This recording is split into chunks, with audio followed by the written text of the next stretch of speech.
Hello and welcome to the Wise coverage of the 30th Conference of Parties, or COP30, which just kicked off yesterday at Belém in Brazil. Now, this 11-day long conference hosted this year by Brazil will witness world leaders, government representatives, climate and right activists and groups, etc., engaging in discussions and negotiations on different aspects, including climate finance, adaptation measures, and so on. Around 50,000 delegates from nearly 200 countries will be attending this year's COP. At the inaugural ceremony at Belém, the president of the previous COP, which was COP29 at Baku in Azerbaijan, Mukhtar Babayev, passed on the gavel to COP30 President André Corrêa do Lago. Do Lago is currently the Vice Minister for Climate, Energy and Environment of Brazil's Ministry of Foreign Affairs.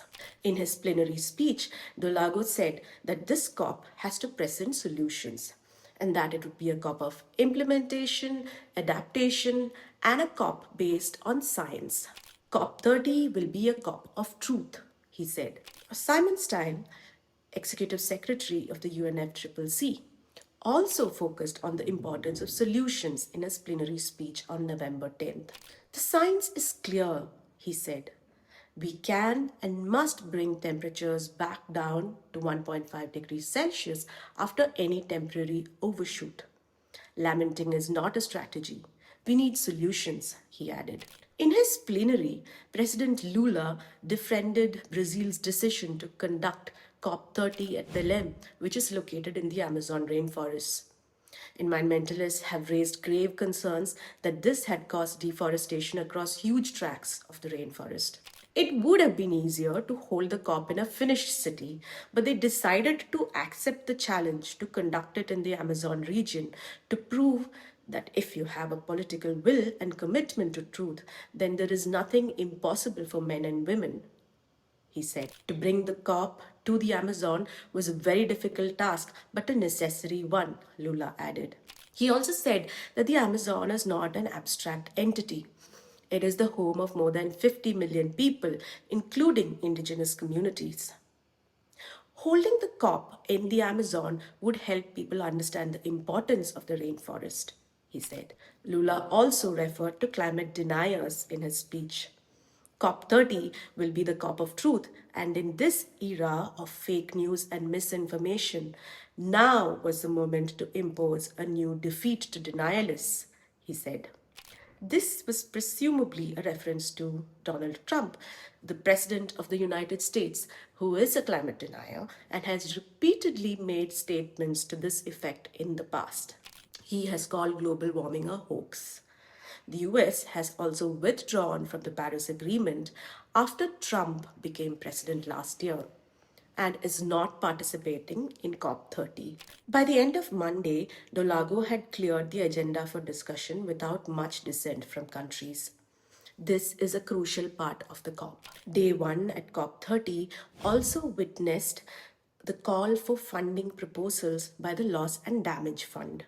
This fund, launched in 2022 at COP27, aims to support poorer countries being ravaged by climate impacts. As of June 30 this year, a total of USD 788 million has been pledged to the fund. Now, much has been happening in the lead up to COP30 as well. On November 6th, just a few days before the COP took off, the COP29 and COP30 presidencies jointly released the Baku to Belém roadmap to 1.3T. This roadmap lists out ways to scale up climate finance to the developing world to USD 1.3 trillion by 2035. Its recommendations include exploring taxing the super rich, fossil fuels, financial transactions, and highly polluting and carbon intensive activities as ways to raise finance needed to help poor countries. Now, India responded to the roadmap saying that it was an opportunity to put the financial discussion on the right track and in accordance with the Paris Agreement. Among the many expectations India has raised about the roadmap include the hope that it will be inclusive and reflect the perspectives and concerns of developing country parties. Then came the Leaders Summit, which took place on November 6th and 7th at Belém. At the event, world leaders met and spoke about actions being taken by their countries to tackle climate change. On November 6th, at the summit, Brazil announced the launch of the Tropical Forest Forever facility. The facility will use initial funding from developed countries to raise money from the private sector and financial markets. These will then be spent on projects that help governments and local communities preserve their existing forests rather than exploit them for short term gain. But some have already raised concerns about the facility. The World Rainforest Movement, for instance, has called it a new trap for peoples and forests in the global south. It will tap into a financial market that drives deforestation, and the facility will further deepen uncertainties and threats for forest dependent communities and place the future of tropical forests at risk, the organization has said. On November 7th, heads of states also agreed to establish a new initiative for carbon market integration called the Open Coalition on Compliance Carbon Markets, which will deal with carbon pricing and international trade. Now, negotiations between member parties, which are one of the most important events at COPs, have already begun even before the launch of COP30 on November 10th. The buyer will have more updates on this in the days to come as negotiations heat up. So, what should we expect at the COP in the days to come? Brazil will rely on developing what they call action agendas that are built on voluntary pledges rather than binding law. Brazil will bank on these action agendas by different countries rather than land a major climate deal. Here are some other aspects that this year's COP and its negotiations aim to target. Member parties will try to agree on a roadmap, which is the Baku to Belém roadmap, to increase the new collective quantified goal on climate finance from USD 300 billion a year to USD 1.3 trillion. There will also be numerous discussions on Article 9 of the Paris Agreement, which says that developed countries shall provide financial resources to assist developing countries for both mitigation and adaptation plans. Parties will also reach an agreement on shortlisting 100 indicators of adaptation to measure progress towards the global goal on adaptation that was established as part of the Paris Agreement. More progress is also expected in the Just Transition Work Program, which is an initiative under the Convention to ensure that climate action is equitable and inclusive. And there's also talk of developing a gender action plan. Here's what Harjeet Singh, Global Engagement Director of the Fossil Fuel Non-Proliferation Treaty Initiative, told The Wire. I'm in Belém, and this is day one of the COP30 climate conference. It is significant that it's happening in Amazon and 10 years after the Paris Agreement. We are seeing record temperatures and rising climate impacts. At the same time, countries are backtracking from their climate ambition. It is absolutely important that we establish a Belém action mechanism on just transition so that we move away from fossil fuels in a just and equitable manner. Number two, we need to raise ambition across the board, adopting renewable energy at scale up adaptation, and address loss and damage. Number three, we must make sure that adequate finance is available in trillions in the form of grants and non debt creating instruments so that developing countries are able to take ambitious climate action.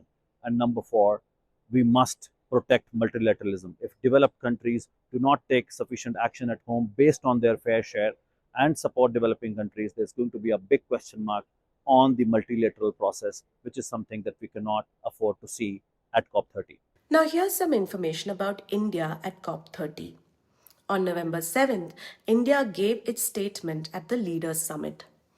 Global ambition is inadequate when it comes to climate action, and developed countries have disproportionately appropriated the global carbon budget, India said. But we still continue to take decisive climate action, India remarked. Now, the global carbon budget tracks global carbon emissions and sinks annually and uses this data to specify a fair and equitable carbon budget that each country can use given specific climate targets. But India also asserted that it is committed to multilateralism and is ready to collaborate with nations to implement solutions and transition to sustainability in ways that are ambitious, inclusive, fair, and equitable. India's ambassador to Brazil, Dinesh Bhatia, presented this statement, and he also said that India would join the Tropical Forests Forever facility as an observer. Meanwhile, Prime Minister Narendra Modi is likely to give COP30 a miss, but Union Environment Minister Bhupender Yadav will lead the India contingent at the COP in its second week. India, however, has still not submitted its updated Nationally Determined Contribution or NDC, which it should have done in February this year. The UNFCCC asked parties to submit late NDCs by September, but India hasn't done that either. But data from the latest updated synthesis report on NDCs offers some hope. UNFCCC Executive Director Simon Steele said at the press conference on day one at COP30 that all new NDCs, including that came in recently, will reduce emissions by 12% in 2035. This update also includes 22 NDCs that were submitted after October 28th this year. That's it from The Wire at the moment. Thank you for watching.